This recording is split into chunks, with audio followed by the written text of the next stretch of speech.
예, 안녕하십니까. 시사평론 전문 이태균 칼럼니스트입니다.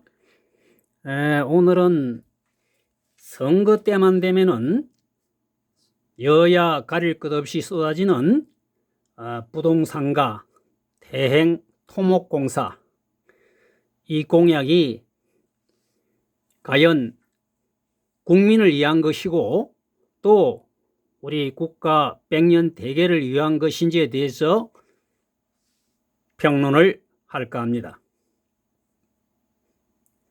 4.7 서울과 부산 보궐선거를 앞두고 부산시장 여야를 막론하고 예비 후보들이 쏟아내는 부동산 대책은 실천이 가능한지 의문입니다. 나아가서 내년 3월에 대선까지 부동산 정책은 베리벨 대안까지 쏟아질 것으로 봅니다. 이러한 예비 후보들의 검증되지 않은 극과 극의 대안을 선거철이 되면은 우리 국민은 많이 보아왔습니다.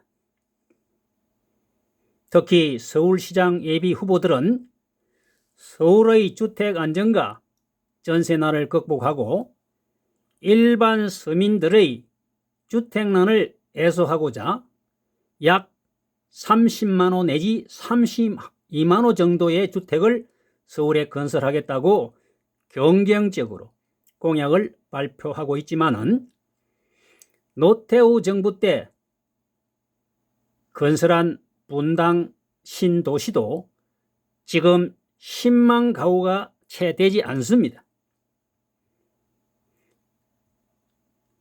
이런 것을 갖다가 비추어 볼 때 서울의 경우에 택지 마련도 지금 현재 불확실하고 또 재개발을 통해서 택지를 공급한다 손 치더라도 거주하는 주민들과의 이해관계 이거 해결 문제도 많은 문제점을 안고 있습니다. 부산은 어떠합니까? 급작스런 가덕도 신공항을 선거를 앞두고 정부 여당이 앞장서서 특별법까지 통과시키면서 무리하게 추진을 하고 있죠. 취재하다시피 박근혜 정부 때 프랑스의 공항건설 전문업체의 자문까지 거쳐서 김해공항 확장을 하기로 최종 결정을 할 당시에 가덕도 공항은 해성 매립에 대한 따른 안전 문제 그리고 막대한 건설비 등 여러 가지 문제가 있어서 당시에 김해, 밀양, 가덕도의 상계 후보지 가운데 꼴등을 했습니다. 그런데 부산시장 선거를 앞두고 여야가 가덕도 신공항을 선거국민에서 무리하게 추진하지만은 이거 최근 여론조사에서 해보니까 국민 전체 70% 정도가 부정적인 견해를 밝혔습니다. 찬성하는 그 비율은 30% 정도밖에 지나지 않았어요. 부동산 정책이나 신공항 정책의 널뛰기는 정부와 집권 여당의 책임이 큽니다. 문재인 정부는 2017년도 파리 대책을 통해서 수요 억제 일본도의 정책하고 그리고 작년 4월 총선에서 승리한 정부 여당은 극단적인 주택 수요 억제책을 내놓았죠. 그럼에도 불구하고 부동산 가격이 잡히지 않고 치솟으니까 그리고 서민들의 전세난까지 겹치자 이 서울 부산 시장 보궐선거를 앞두고 또다시 쇼크요법을 내놓은 거요. 2사 부동산 대책에는 전국에 83만여 가구를 건설하고 서울에도 32만 가구의 주택 공급 대책이 들어있지만은 가덕도 신공항의 경우 재정 투자의 기본 질서도 무너뜨리면서 경제성과 환경 문제 등의 예비 타당성 조사도 면제하려 하고 있습니다. 우리는 되돌아볼 필요가 있습니다.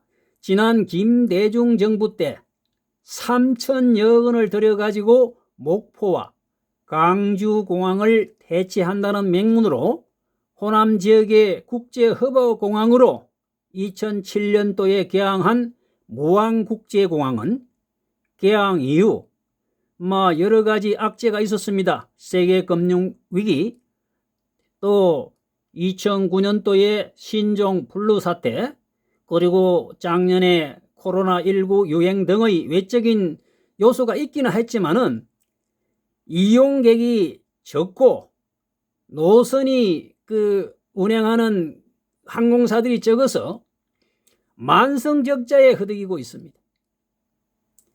건설 당시 건설교통부, 현 국토교통부가 되겠죠. 인천국제공항이 국가 비전이라면은 무안공항은 강주와 전남의 미래이며 비전이라고 공언한 바 있지만은 코로나로 인해 공항은 현재 사실상 올 스톱된 상태고 무안공항은 2016년부터 해마다 100억 내지 130억 이상의 적자만 쌓이고 있습니다. 해마다 쌓이고 있는 것입니다.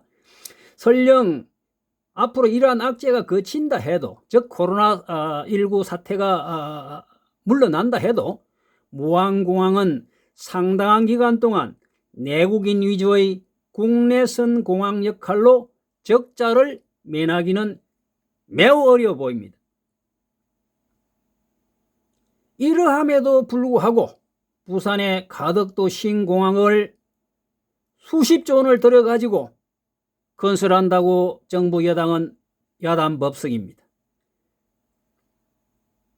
수십조 원의 건설비가 들어갈 것으로 예상되는 가덕도 신공항은 건설비는 물론 경제성과 환경 문제를 면밀히 따져보고 추진을 해야 할 것입니다.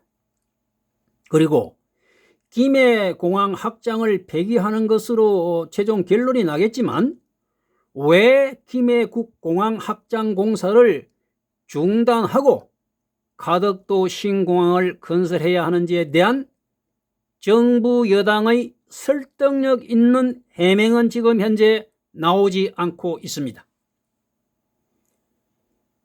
1987년 이후 민주화 체제의 역대 대통령 지지율은 임기 말이 되면은 항상 급락하고 말았습니다. 이른바 제왕적 대통령에서 레임덕 대통령으로 추락 현상이 반복되었죠.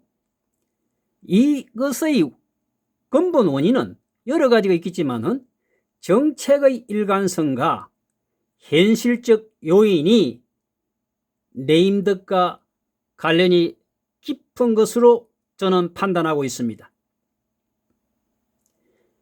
문 대통령은 가역을 벌어야 합니다. 1년여 남은 자녀 임기 동안에 치적 쌓기와 또 선거용으로 무리한 정책 추진을 하다 보게 되면은 결국 국민의 눈높이에 맞지 않는 정책을 펼쳐야 할 것이고, 이러한 것은 자신의 내임덕을 심화시키는 원인으로 작동할 수 있기 때문입니다. 그리고 최근 여당의 초선 의원들이 아주 청와대도 이제 우습게 보는 그런 발언들을 갖다가 쏟아내고 있습니다. 서울과 부산 보궐선거가 끝나고 대선 국면으로 곧 이어질 것인데, 그렇게 되면은 별의별 희한한 목소리가 나올 것입니다. 대표적으로 초선 의원 중에 한 분인 K 의원은 이런 이야기를 했습니다. 청와대 임기는 겨우 1년밖에 안 남았지만은 우리는 임기를 시작한 지가 1년밖에 되지 않았다고, 앞으로 3년이 남았다고. 예, 이러한 것을 문 대통령은 지금 현재 사실상 내임덕이 시작되었다는 말이 됩니다. 그렇지만은 대통령이 중심을 잡고 정부 여당의 오버스페이스를 바로잡아야 할 책임과 의무가 있습니다. 감사합니다.